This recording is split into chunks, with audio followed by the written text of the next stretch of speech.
Hey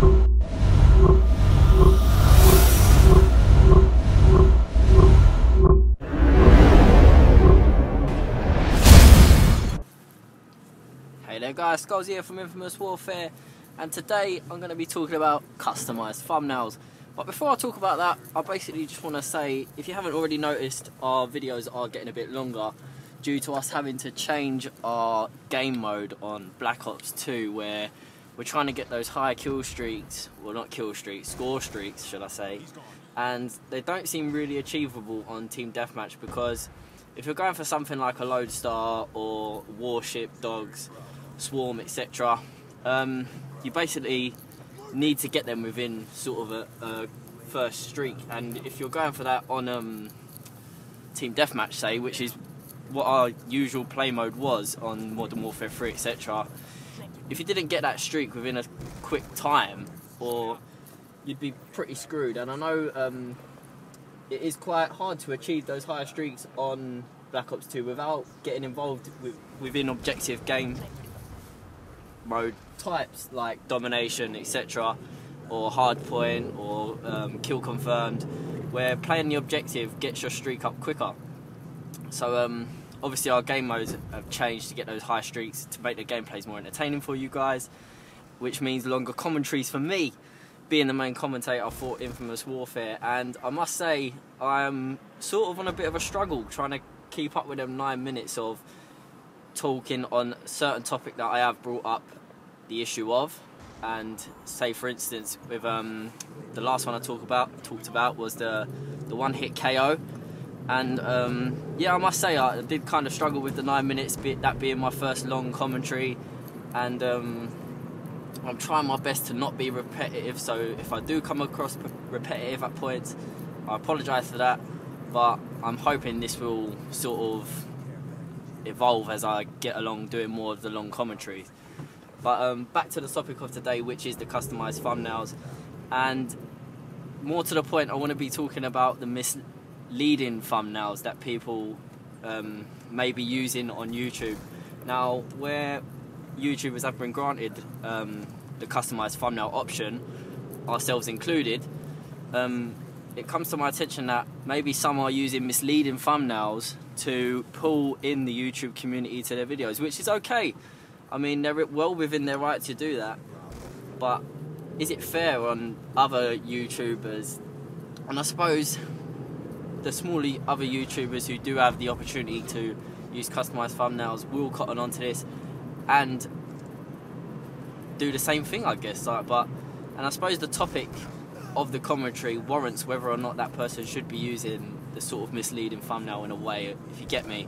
But what I'm talking about by misleading is the imagery that could be used to pull in the younger generation, who, for lack of a better word, are horny young guys, young teenagers who want to get a piece of explicit content on their screens without having to go to hardcore porn sites, for example. But just for example, saying like the use of imagery in terms of, say if the topic was on a girl seductively sucking a banana in school across the lunchroom, and it is, yes, it's a story that could be told if it was sort of if it did happen.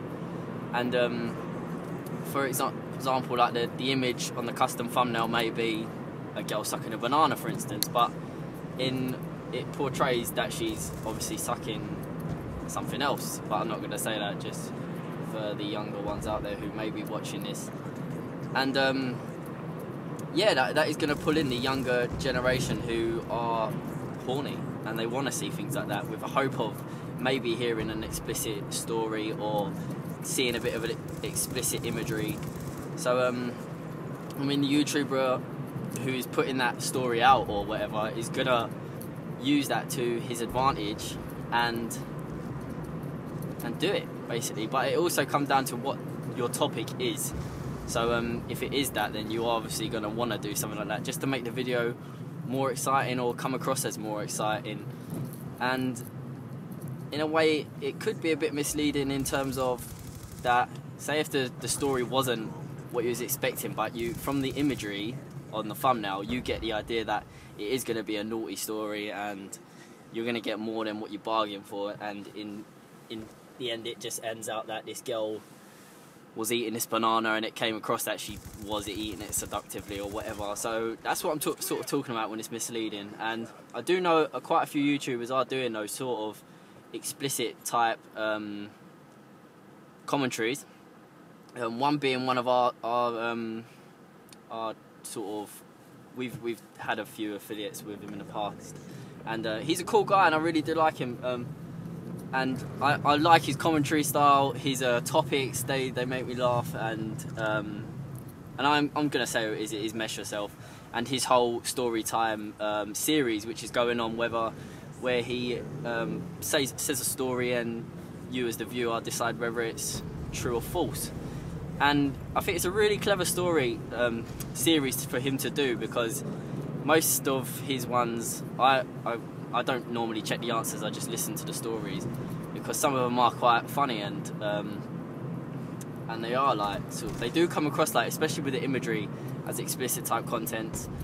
And I mean, whether he's got a good imagination of coming up with these stories, or well, he probably has, because some I'm not expecting all to be true, but he's thought up a clever little niche in the market and he's succeeded from it, and it is a really good series for him to do. But I haven't really got the greatest imagination on coming up with sexual encounters like that, so I'm just not even going to try, especially, well, I won't try now for now anyway, and I don't really want to make him feel like I've robbed his series idea, although I wouldn't be doing true or false stories really, because then that is proper catting his idea. What I wouldn't mind doing is telling stories that are true, just pure true stories that I've heard from other people, because I'm not going to say I've had many sexual encounters of an exciting type that warrant either being funny or whatever, so I'm not even going to bother trying to tell you mine, because mine's quite boring, if I could say so. But if I have a friend or someone that who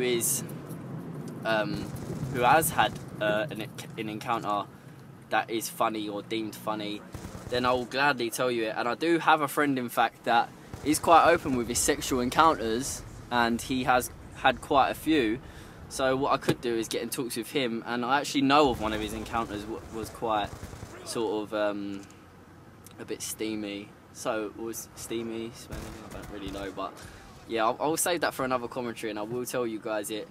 But I probably will get in talks with him about it and see if he's got any stories for me to tell you, because it'd be better off me telling you something that's factual and true rather than trying to make something up and stumbling along the way or whatever.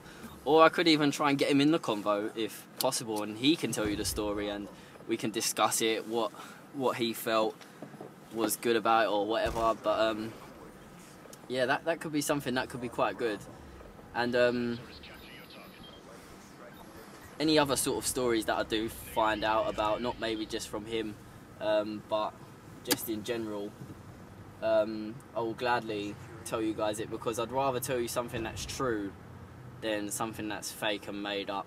But yeah, I do really hope you are enjoying these commentaries, guys, like these topical based commentaries where I think up a topic and I'll talk about it for as long as possible without gibbering on.